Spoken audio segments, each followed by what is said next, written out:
मरकुस अध्याय 1।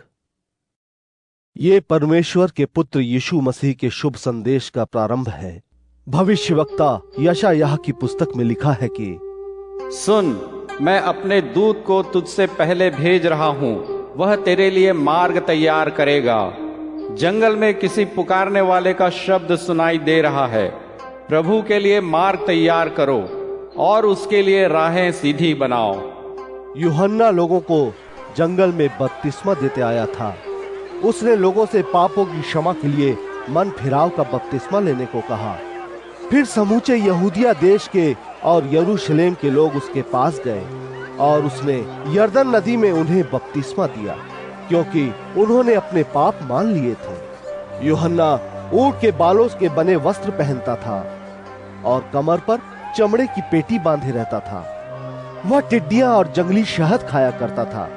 वह इस बात का प्रचार करता था, मेरे बाद मुझसे अधिक शक्तिशाली एक व्यक्ति आ रहा है। मैं इस योग्य भी नहीं हूँ कि झुककर उसके जूतों के बंद तक खोल सकूं।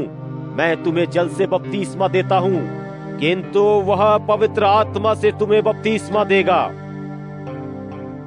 उन दिनों ऐसा हुआ कि यीशु नासरत से गलील आया और यरदन नदी में उसने यूहन्ना से बपतिस्मा लिया। जैसे ही वह जल से बाहर आया, उसने आकाश को खुले हुए देखा और देखा कि एक कबूतर के रूप में आत्मा उस पर उतर रहा है। फिर आकाशवाणी हुई, तू मेरा पुत्र है जिसे मैं प्यार करता हूँ, मैं तुझसे बहुत प्रसन्न हूँ। फिर आत्मा ने उसे तत्काल बियाबान जंगल में भेज दिया, जहाँ 40 दिन तक शैतान उसकी परीक्षा लेता रहा। वह जंगली जानवरों के साथ रहा और स्वर्गदूत उसकी सेवा करते रहे। यूहन्ना को बंदी गृह में डाले जाने के बाद यीशु गलील आया और परमेश्वर के राज्य के सुसमाचार का प्रचार करने लगा। उसने कहा, समय पूरा हो चुका है, परमेश्वर का राज्य आ रहा है।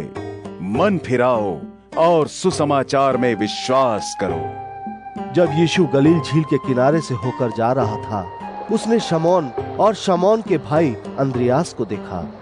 क्योंकि वे मछुआरे थे, इसलिए झील में जाल डाल रहे थे। यीशु ने उनसे कहा, मेरे पीछे आओ और मैं तुम्हें मनुष्यों के मछुआरे बनाऊंगा।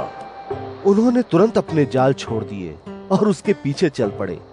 फिर थोड़ा आगे बढ़कर यीशु ने जब्दी के बेटे याकूब और उसके भाई यूहन्ना को देखा। वे अपनी नाव में जालों की मरम्मत कर रहे थे। उसने उन्हें तुरंत बुलाया, सो वे अपने पिता जब्दी को मजदूरों के साथ नाव में छोड़कर उसके पीछे चल पड़े और कफरनहूम पहुंचे। फिर अगले सप्त के दिन यीशु आराधनालय में गया और लोगों को उपदेश देने लगा। उसके उपदेशों पर लोग चकित हुए, क्योंकि वह उन्हें किसी शास्त्र ज्ञाता की तरह नहीं, बल्कि एक अधिकारी की तरह उपदेश दे रहा था। उनकी यहूदी आराधनालय में संयोग से एक ऐसा व्यक्ति भी था जिसमें कोई दुष्ट आत्मा समाई थी। वह चिल्लाकर बोला, नासरत के यीशु, तुझे हमसे क्या चाहिए? क्या तू हमारा नाश करने आया है? मैं जानता हूँ तू कौन है। तू परमेश्वर का पवित्र जन है।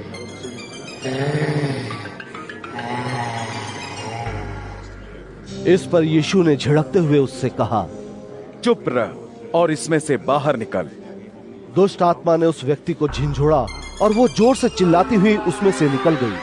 हर व्यक्ति चकित हो उठा, इतना चकित कि सब आपस में एक दूसरे से पूछने लगे, यह क्या है? अधिकार के साथ दिया गया एक नया उपदेश। यह दुष्ट आत्माओं को भी आज्ञा देता है और वे उसे मानती है। इस तरह गलील और उसके आसपास हर कहीं यीशु का नाम जल्दी ही फैल गया। फिर वे आराधनालय से निकलकर याकूब और यूहन्ना के साथ सीधे शमौन और अंद्रियास के घर पहुंचे। शमौन की सास ज्वर से पीड़ित थी, इसलिए उन्होंने यीशु को तत्काल उसके बारे में बताया। यीशु उसके पास गया और हाथ पकड़कर उसे उठाया।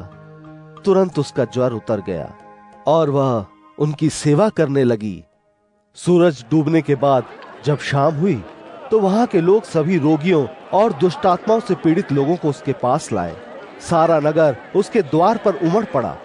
उसने तरह तरह के रोगों से पीड़ित बहुत से लोगों को चंगा किया और बहुत से लोगों को दुष्ट आत्माओं से छुटकारा दिलाया। क्योंकि वे उसे जानती थीं, इसलिए उसने उन्हें बोलने नहीं दिया। अंधेरा रहते सुबह सवेरे वो घर छोड़कर किसी एकांत स्थान पर चला गया, जहां उसने प्रार्थना की। किंतु शमौन और उसके साथी उसे ढूंढने निकले और उसे पाकर बोले, हर व्यक्ति तेरी खोज में है।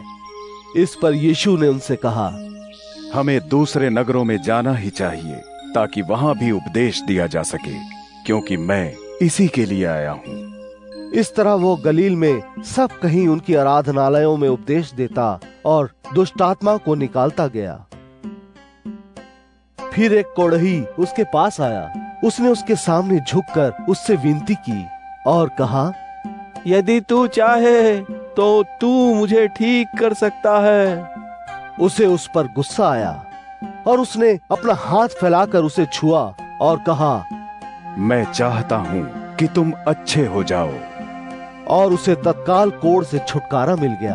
वो पूरी तरह शुद्ध हो गया। यीशु ने उसे कड़ी चेतावनी दी और तुरंत भेज दिया। यीशु ने उससे कहा, देख, इसके बारे में तू किसी को कुछ नहीं बताना, किंतु याजक के पास जा और उसे अपने आप को दिखा और मूसा के नियम के अनुसार अपने ठीक होने की भेंट अर्पित कर, ताकि हर किसी को तेरे ठीक होने की साक्षी मिले। परंतु वो बाहर जाकर खुले तौर पर इस बारे में लोगों से बातचीत करके इसका प्रचार करने लगा।